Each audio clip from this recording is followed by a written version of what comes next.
If WinRAR is using high CPU on your PC, it usually happens when the software is processing large or corrupted archives or when system resources are overloaded.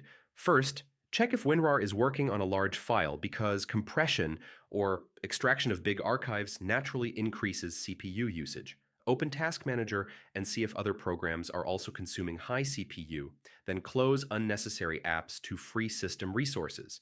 Restart your computer to stop background processes that may be increasing CPU load.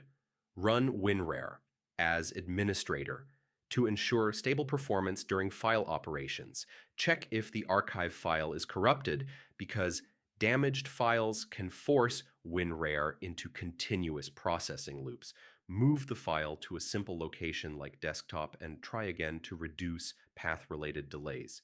Temporarily disable antivirus software because real-time scanning can increase CPU usage during extraction or compression. Update WinRAR to the latest version since older versions may have performance bugs. Avoid running multiple compression or extraction tasks at the same time.